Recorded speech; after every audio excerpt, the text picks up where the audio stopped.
Hello, I'm Glenn and welcome to The Way Back. This is mine and Steph's YouTube channel that offers insight, inspiration to help you reclaim your life back from addiction and, all being well, find your way back. And this is Steph. Hi friends, along with our YouTube channel, Glenn and I also share a sobriety date, the 17th of October 2016. And we support each other and keep each other accountable, and we're hoping that with these interviews and video blogs that we share on our YouTube channel that we will be able to help you with your sobriety journey as well. So thank you for joining us. Excellent. So just before I introduce David, I'll just say a few words before the questions start. I've really struggled to beat alcoholism, and I'm not actually sure if you ever beat it as such. I know it's very cliche-ish, but we're always one drink away from it, which I understand. But I was particularly bad in relapsing, and it took me probably a good 1.5 to 2 years to finally get clean from it. And David has got a very special place in my heart. Him and Kevin were the two guys right at the beginning when the Onwards and Up groups, Kevin O'Hara's group, was started, that I got lots of inspiration from. And in particular with David, you never actually gave up on me, because obviously we'll talk about your story, but you were always the one when I thought I kept hitting more and more rock bottoms, and you were the one who kept saying, just keep at it, you're going to get this. And I'll never forget that. So it's quite special that I finally, all being well, I've beaten it, and obviously we've created this channel, myself and Steph, and that's why yourself and Kevin's name was top of the list for the first interviews. So I won't say any more. Steph, if you want to go with the first question. Yeah, well, as I asked Kevin yesterday, Glenn knows more of your story than I do, so I guess I'd like to know, to start with, how long have you been alcohol-free? March 28th, 2014. So I just passed the 3-year mark. Fantastic. Wow. Great. Yeah. Yeah, so, David, if you don't mind, if you hopefully don't want to sort of drag it all up, but can you just sort of give us a sort of insight to how bad it was? Yeah, no, dragging it up is good, right? I mean, we need to remember where we come from. Yeah. So, yeah, I just I started drinking at a very young age, unfortunately. I think I was I was 13. And a lot of my friends were there with us, and it was just something that we did on a regular basis right from the beginning. And over the years, it's being as progressive as it is, and for some people it takes longer than others. For me, I got a good 25 years in, or whatever exactly it was, and it just got to the point where I couldn't function anymore. My brain was playing tricks on me. I couldn't think straight.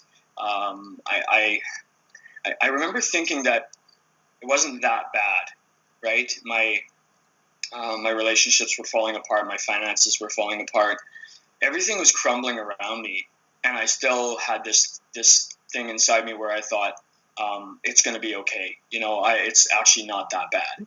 And it wasn't until I lost my job and I was on the brink of losing my family that I realized what was going on. Did I answer your question? I'm still waking up. Yeah, it does. I think we'll dig it. Go on, Steph. Do you want to go with the next question? Well, my next question was, what did you lose to addiction? So, I mean, you've said. Can you go into that a little bit more in detail, though? I'm curious. What did I lose? Mm-hmm. I lost a lot of respect for myself. I mean, I think I was lucky. I didn't lose my driver's license. I could have. I didn't lose my family. I was very close to doing that. That would be my ultimate rock bottom, I suppose, when I realized that there was a real chance that that was going to happen. And I lost my job. And so yeah. I was lucky. I didn't really have to lose a whole lot, other than a lot of self-respect, and yeah. I was close. So would you consider definitely. yourself What to have was been? sorry, Steph. No, I just want to know if you consider yourself to have been a high bottom alcoholic then, high functioning.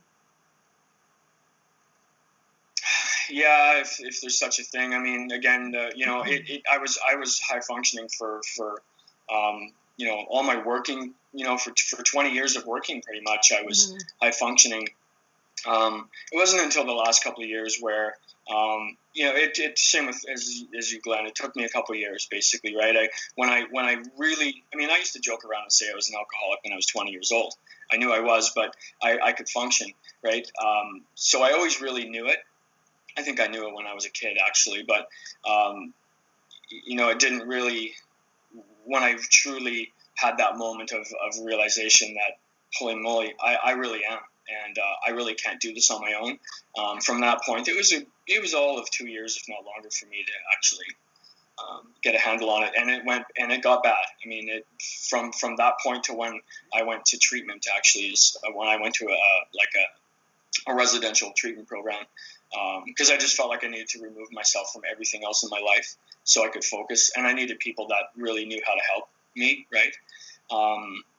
But those last 2 years were hell. It was really, really bad. I was close to dying, basically, right? I was near the end. I was basically, I think I was trying to kill myself with it, basically. So. What kind of level of volume were you drinking? Oh, I could drink 30 ounces of vodka in a day. Wow. Yeah. Were you drinking first thing in the morning and things like that? Yeah, I got to the point where if I was awake, I wanted to be drunk. So. Yeah.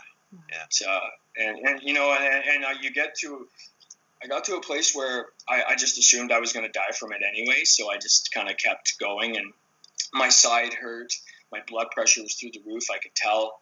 I just felt physically terrible all the time. I felt like I was becoming diabetic. There's that kind of hypoglycemic kind of feeling. Everything's foggy all the time. You're shaky, and I would puke sometimes in the morning. So it was. Could have found a nicer word for that, but. No, that really resonates with me. I was pretty much in the exact same place. I drank a lot of vodka every day. I was basically maintaining withdrawal, just trying to keep withdrawal away, and really sure that I was killing myself and felt trapped in it. Yeah. So I'm wondering about the treatment that you went to. How long of a treatment was that? It was a month. A month, okay. And did you stay sober after that? I was sober a month before I went in, or 2 months. I can't remember. I've been. That was. Oh yeah. So end of March 28th, 2014. I went in May. So I had a couple months of sobriety under my belt, which really was beneficial for me because I had all that initial, the physical, part of it out of the way, and so I wasn't going in there with detoxing and stuff, and I had somewhat of more of a clear mind, and I was able to, one thing about going into treatment, for whatever reason, and I guess because I felt that my life was, I was ending my life basically, and I didn't want to die that way. I knew that, so I didn't want to drink, but I couldn't stop drinking. That whole kind of dance that you do, and I guess enough people told me, and I realized the severity of my situation when I went into treatment. I took the advice, and I worked on myself. I worked hard every day. I did what they told me to do. Right? I trusted the professionals. I did the work that they told me to do, even sometimes when it felt like it was just silly or whatever. I just took that time to block out everything else in my life. I mean, like any parent, my kids are in the forefront of my mind most of the time, but I just really tried to block everything out and really focus on what was it about me that got me to this place. And I was fortunate, I think, that I got a counselor that I clicked well with. It was an older gentleman that was there, and I was actually his very last client. He retired after me. So I think there was a certain sense of, I felt honored in a way to have this gentleman, and he'd walked in my shoes, 30 years before me, kind of thing too, and he just helped me find out some things about myself from early childhood. It wasn't major trauma, but codependency type stuff that I was able to and I remember, getting there with him, and he would say, I said, what now? Like, I'm crying in his office. Like, I feel like I understand myself a little better today. And it's just, shining the light of awareness, basically, right? And once you start to understand yourself a bit better, at least in my case, I was able to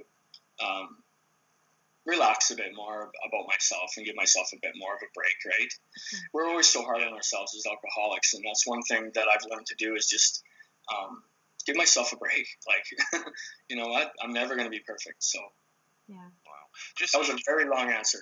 No, it was a great answer. That was great. Just for my benefit, when you said you got yourself 4 weeks sober before the rehab bit, how did you manage that? Did you go cold turkey? Did you go to meetings? What did you use? I did. Well, just to right from March 28th, 2014 was the day that I got fired, and I was already not allowed in my house. My wife, probably a month before that, had said, you know what, we can't do this. And so I was out of the house, and then I was out of a job, right? So I'm living in a hotel room. And I went and saw, I had been to a couple of AA meetings already, so I knew an older gentleman who had a lot of sobriety, and I reached out to him, and he insisted that I come to his house. We drank coffee all day. Literally, he sat with me all day long. And he's part of the reason why I take time for other people, because he taught me how important that is. Like, he probably could have very likely saved my life that day, to be honest. So from there, I did.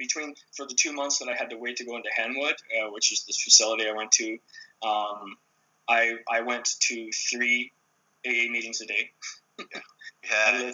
They say do 90 and 90. I didn't do the math, but I blew that out of the water. I just, I had nothing else to do. Yeah. And, and you get to a point where, and you guys can probably attest to this, where it's not even about the drinking anymore. It's about your mind just going crazy. And so it's trying to find serenity, right? It's a battle. Wow. There's no wonder to me why it's so hard, and it's such, so many people don't make it, because that's the hardest part of it. It was for me. Yeah, definitely. Well, I can relate so much to your story. I don't know how much you know about my story. I've put it out there, but I too, was physically addicted, and I had to go through I did it myself at home, detoxed. I had to kind of wean myself off alcohol. But that first 90 days, I really wanted to go to a treatment center, but it didn't work out because of, looking after kids and whatever. But I basically had to, like you said, shut everything else out. I turned my environment and my life at home into essentially like a treatment center. It was all day, every day. It was as much as I could. I focused on recovery, reading and podcasts and Kevin's videos and everything I could get my hands on. And, I was very involved in the group and making connections with people, and alcohol out of my environment, and just really tried to turn it into all of my focus. And I did shut out, my family and everything else, but I needed to. But yeah, that's interesting that you said that. That takes some strength. I had to go somewhere else. I had zero trust in myself at that point. So, Yeah. But good for you. Well, like I say, I wanted we all to have go our own ways. somewhere. Yeah. Yeah. So, okay, I wanted to ask about control drinking and, sort of attempts at quitting. So, like before the point in time when you got sober, had you, grappled with that, the trying to moderate, trying to control, trying to cut back? Or was it just, this is what I do, this is my drinking behavior? Yeah, no, I did. I knew that I had to stop, and I didn't want to stop. I remember even telling my wife at one point, I like this. When it was getting near the end, I'm like, this is what I want to do. And, but I did. I think I went. I strung a couple months together here and there, but it was always in the back of my mind. And as soon as I like the term when you allow yourself, right? I remember a time when, so I was at work. I was the manager. So I could always make work excuses for not having to be with the family. And my wife was taking the kids for a long weekend to some relatives' place.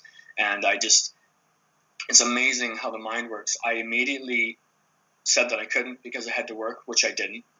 And I had, within a millisecond, had planned a whole weekend of drinking on my own, and it was like a Tuesday when she told me.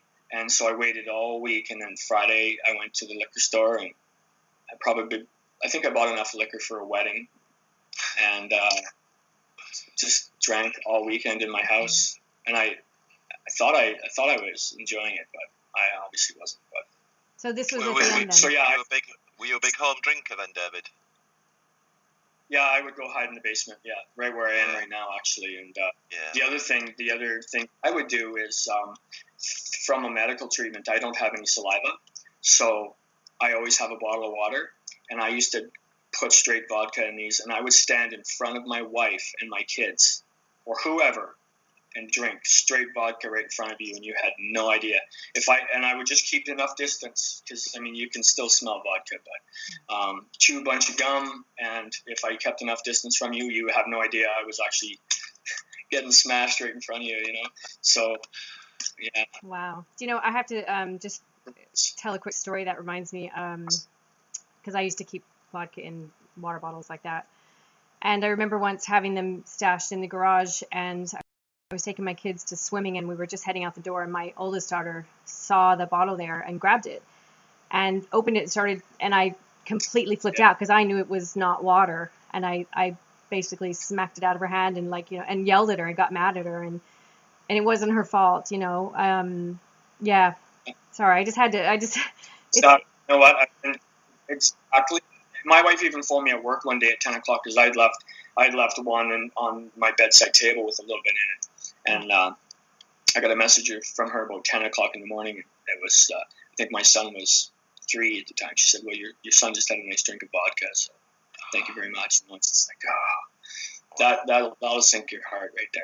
Right? Yeah. So, yeah, but that happened a few times. Oh, dive across the couch and trying to grab it out of a kid's hand. That's not water. Yeah, exactly. Wow. That's so embarrassing when I think of it. It's but those are good things to remember when you're sober, right? Because it's humiliating, but it keeps me from ever putting myself in that position again. Yeah. And it's such a different perspective when you're in it, and because you have all the excuses as to why you've got that there, and it's you're just lying to yourself. But when you're out of that and you're looking back, you realize just how messed up that is. Yeah. So one of my questions I wanted to ask you was about sort of biggest regrets, but kind of covered that. Unless you have another story you want to tell. No, it's what I did to my family, right? Those are the biggest regrets. The job, whatever, I've got another one, right? But yeah, no, definitely. And I wasn't. This is the thing too. This is interesting for me that I realized I was never violent. I was never. I think the arguments got a little bit heated near the end, right? Some of the things that were said between my wife and I, probably the kids didn't need to hear it, but I hid in the basement and drank near the end, right? And I thought, I'm still paying the bills. I'm still doing all the things I'm supposed to do. I'm just down here. I'm not hurting anybody. I was hurting everybody. And I really didn't see that. It took me a while, actually, to really realize that how much of an impact I was making on everyone.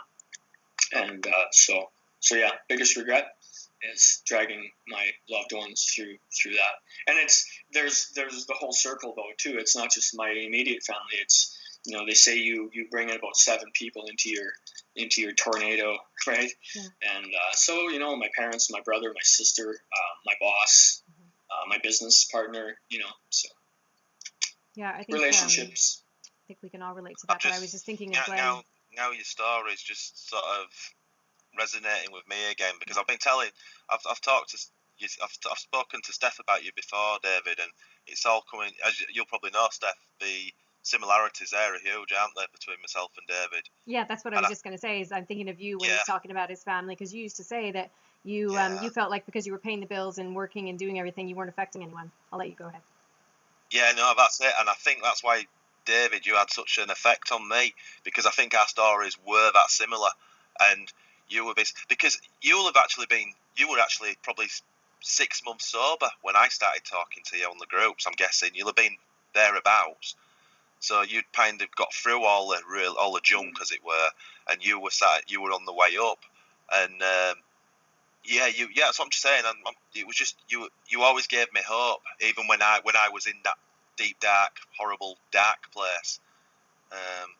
Which is it's amazing when you tell your story like that. Yeah, it's amazing how we all line up like that. That's why AA works so well. Hey, you can go in and hear it. I'm in Canada, you're in England. We have the same story. Yes. Right.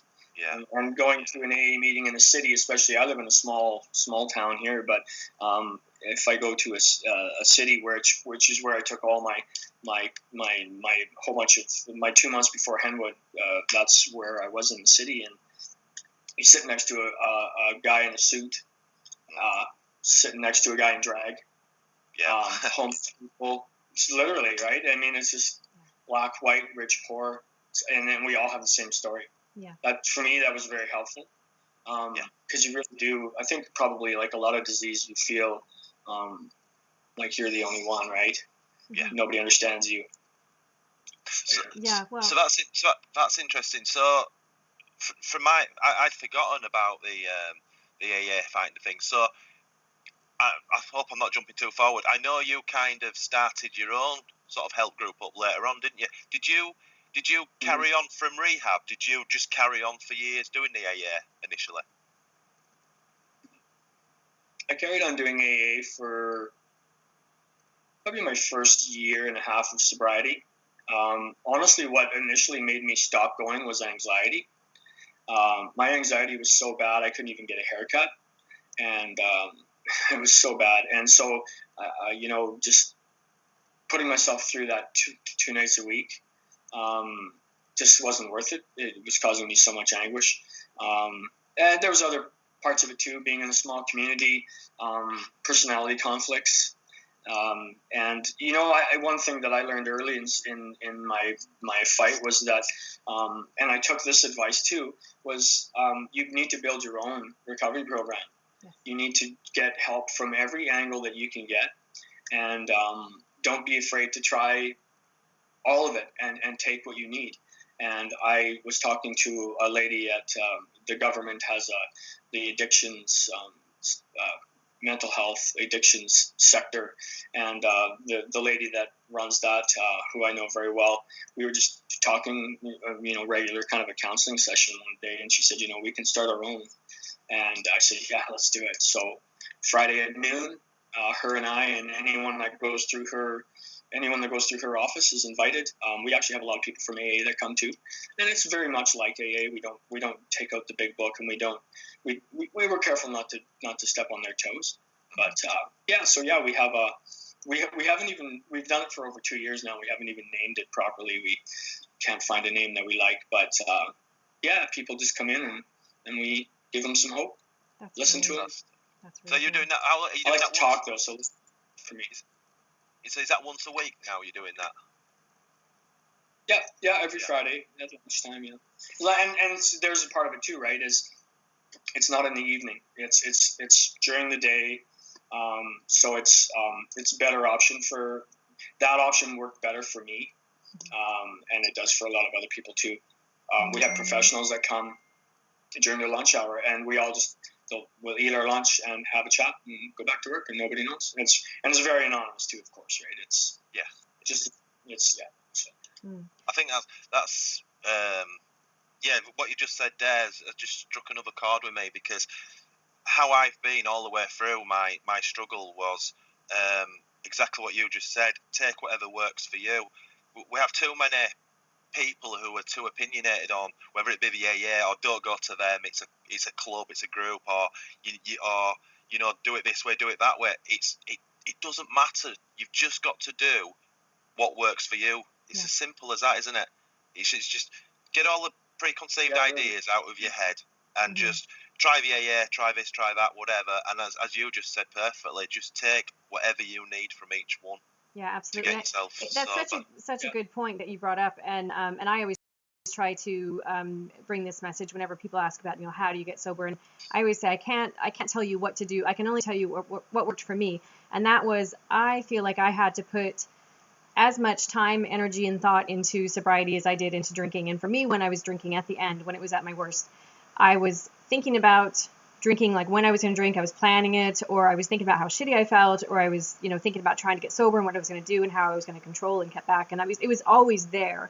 And so I had to put that much time and energy into it. But for me, it was, listening to podcasts and reading books. And like I said earlier, just throwing everything into it. I saw my doctor. I went and had, the tests and the scans, and I got a referral for counseling. I started going to addiction counseling. I went to AA meetings, only a few. I mean, in the time I've been sober, almost 6 months now, I've been to maybe 4 meetings. But and I went to speaker meetings. Like you, I didn't necessarily feel comfortable with the sharing part. It wasn't, AA wasn't actually my thing. So, but I just wanted to kind of throw everything on the pile that I could to make sure I didn't leave any stone uncovered.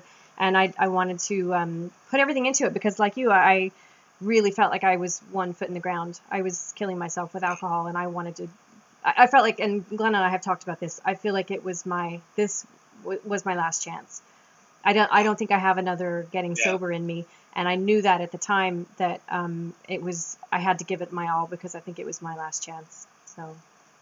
That's what I was just going to elaborate on. Sorry, go on, David. Sorry. No, go ahead. I was just going to sort of elaborate on what Steph said. You yourself, David, will obviously not know my sort of story. You remember, I guess you'll remember me as the wreck, because when I was talking to you, I was at my very worst, and I was doing, a bottle of whiskey every day, drinking as soon as I got up and what have you. But in the last 2 years, I've probably been sober for 1.5 of those years, off and on. So in those 2 years, I've had very little alcohol as such. But I got to 5 months. I actually, last time round, I did it through the AA, and I did the 90 meetings in 90 days and what have you. And I ended up going 5 months sober, and then, believe it or not, you will believe it, I relapsed, but I actually thought I could handle it again, which is just ridiculous. After 5 whole months, and I'd come from as low as I could, almost suicidal, looking at pills in the cupboard, and I just wondered, did you? Obviously, you haven't relapsed, but have you had any moments where you got close, or have you been pretty strong? No, I haven't. I honestly have not. This 3-year stretch that I'm on, I really felt I drew a line in the sand for myself, and when I realized this is going to kill me, this is not a joke anymore. Like, I'm seriously, I just said to myself, I'm not. This isn't who I was supposed to be. This is robbing my life from me, and it's robbing my children's lives from them, and my wife and everyone around me. That vortex that you suck into your world, right? So, no, I was just I relapsed lots before that. Don't get me wrong. I mean, I had lots of really terrible relapses. So, but this time, you know what? There's still the mental part of it. I went for 1.5 years with some really severe anxiety, and it's still there, but I can manage it better now. I think I look at it this way. I started drinking when I was 13 years old, and I stopped when I was 42. So, is that 25 years? Too early for math here. Yeah.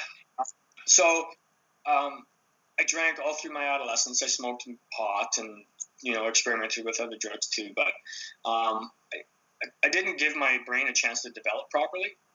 And I think so when I get to the 42 years old and I cut it off completely, I have to learn how to function. And my emotions were like a roller coaster. It was crazy. Like, I would cry all the time, the littlest, like a phone commercial would make me cry. Well, it probably still does, but I had no idea. Like, I emotionally, I was probably about 15 years old. I just couldn't handle the most basic things that normal adults could handle, or even, kids. So Yeah.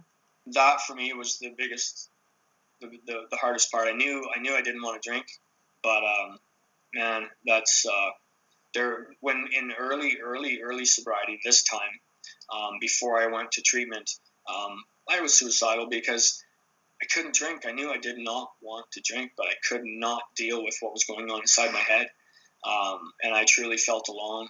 And I had already reached out for help, but there was a lot more reaching out that I had to do, and so I and I didn't do the suicide because of my family. So that's the only reason why I didn't. So you have to learn how to ask for help, and I know people, you hear that, but you really do, and you have to ask for help more than once, right? Yeah. You've got to keep asking for help until you can walk on your own legs, right? Absolutely. This lady that helps me with these meetings on Friday, she's been there for me whenever I need her, and I also have a sort of an AA sponsor. You need to keep people like that in your life, and you need to do the meetings. I shouldn't say you, but for me, probably the most important part of the whole puzzle is those meetings on Friday. I need to get it off my chest. I need to go talk to other people. I need to be reminded when I see people that are struggling. I need to see that, and I need to remember that I was there not that long ago, right? And so, if I had to pick one thing out of all of it, it would be the meetings. Yeah, I couldn't agree with that more. Again, I don't go to AA meetings, but I mean, Glenn and I, with the group, 3 times a week we do group Skype chats, and it's like a meeting. I mean, it's very informal. We just chat. It's like this with maybe a few more people, but that is such an important part of it for me, and I know that Glenn can attest to this as well. He's mentioned it in one of his videos that it's different for him this time because he's made these connections. I mean, the huge connection for Glenn and I is each other. We're sober buddies because we have the same sobriety date, but and I was going to speak to what you'd said about early sobriety as well. And I feel a bit embarrassed sometimes thinking back to some of what Glenn's had to put up with me, in the early weeks of, crying about this or that. And but it is a roller coaster at the beginning, and you are functioning on a sort of 14-year-old mental, emotional level. But I found, and I don't know if you can agree with this, but it's a very quick process of kind of getting back on track. It's like growing, kind of at a faster rate. Do you know what I mean? Like, Yeah. it's a journey, and it's not overnight, but it's kind of a sped up process. What do you think of that? And you have to find, for me, I had to find pleasure. I had to find it. There, no more thinking about drinking. Like, that's just not even in the thought pattern. And it's enjoying learning about yourself, and enjoying that part of your journey, and making it what you think about, and making it what you look forward to. You need things to look forward to, and if you can look forward to learning about yourself, and getting mentally healthy again, then that's a good place if you can get there, right? It's you hear people still talk about drinking, and that their mindset is still you're still back there, and that's I don't think you have a lot of hope if your mind is going back there still. You need to be able to draw. That's why I say I drew a line in the sand. Mm-hmm. Yeah. I'm not going to go there anymore. It's done. You know what? There's a lot of fun. There's a lot of bad. Yeah. I wasted a lot of money. Definitely probably took a few years off my life. Mm-hmm. But you had to, turn your back on it and find a new life. And I'm babbling, but for me, it was learning about myself, right? And learning about other people, learning about relationships. Man, I've got better relationships now in 3 years than I've had my entire life. Mm-hmm.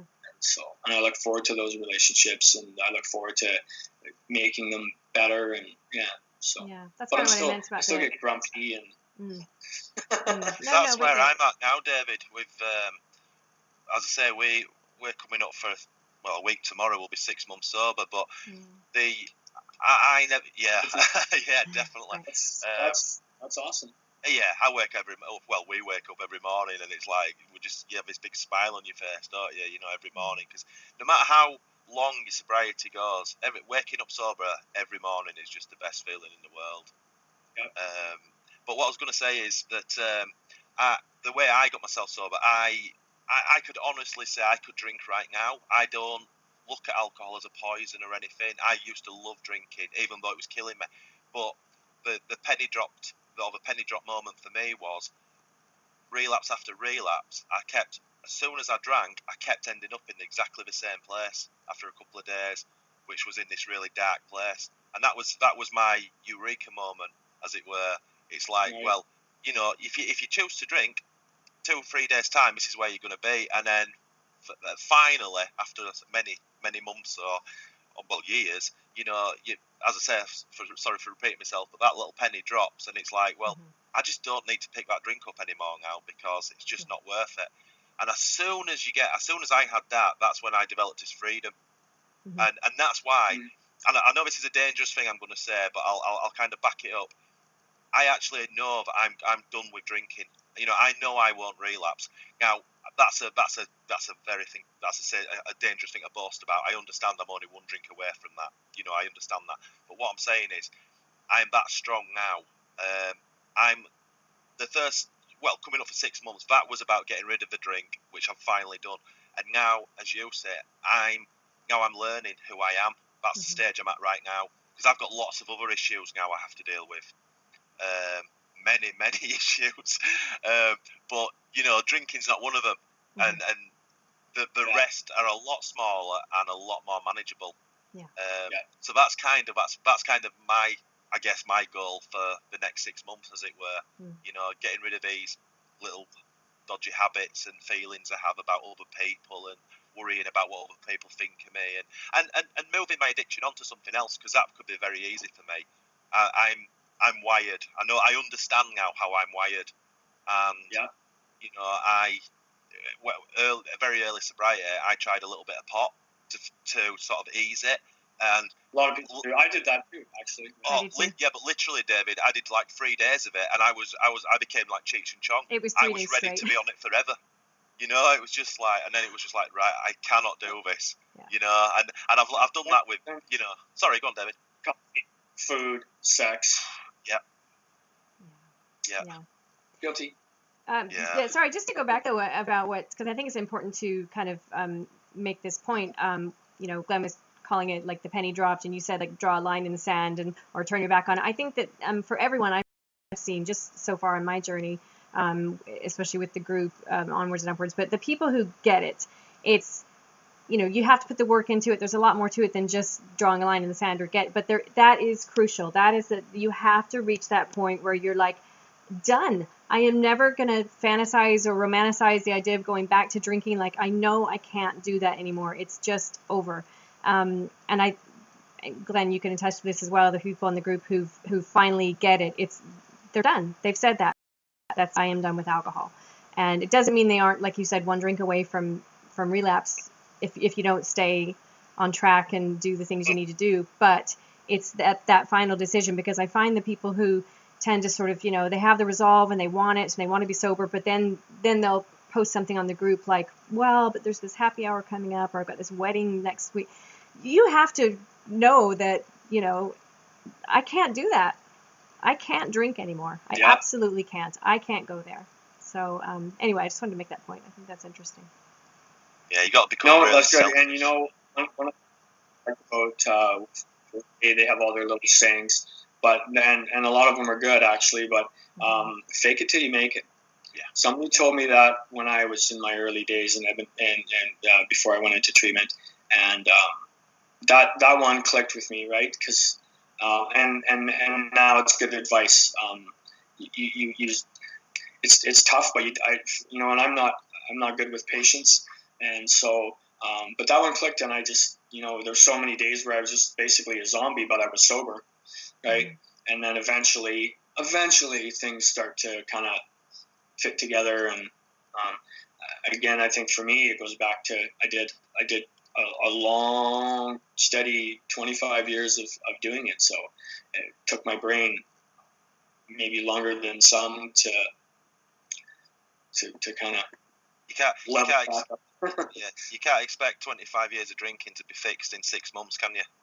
Yeah, I was just going to say that, Glenn. I think it's so important to remind ourselves, not just that on a physiological level, you know, with our brain chemistry and everything, we've messed with that for 25 years, but also our emotions and mental, you know, development. There's so many in so many ways.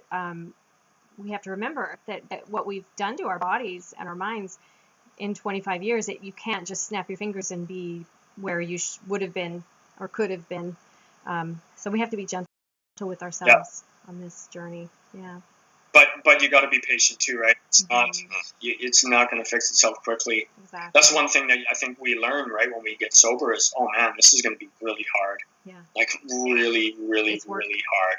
And that's why we relapse 3 or 4 or 5 times before we get it, if we do get it, right? Because it's extremely hard. Yeah. But fake it till you make it.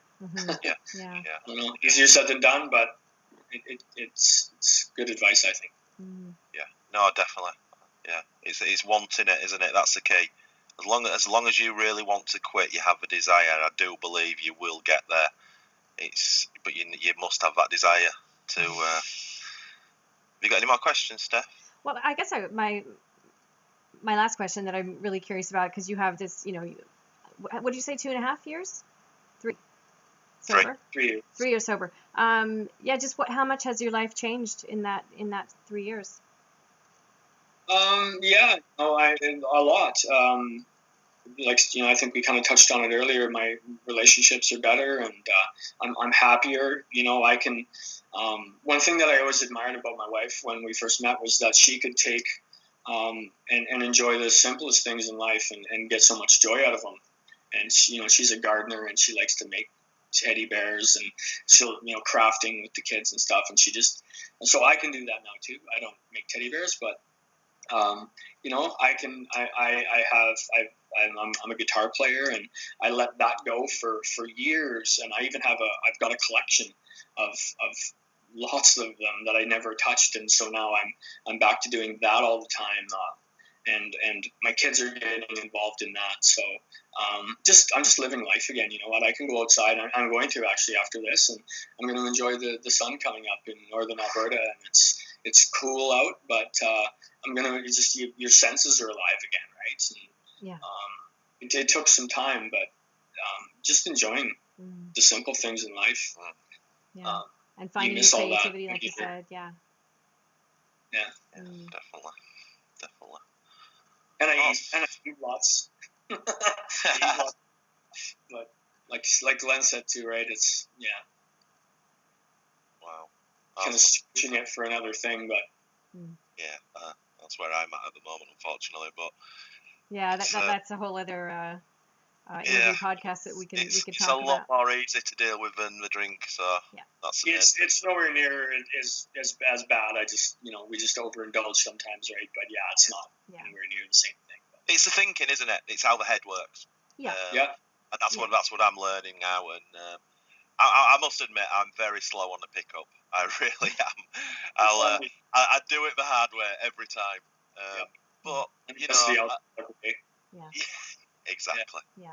But everything is just easier now, right? There's no struggles for, there's no lies, there's nothing to have to think about. What did I do?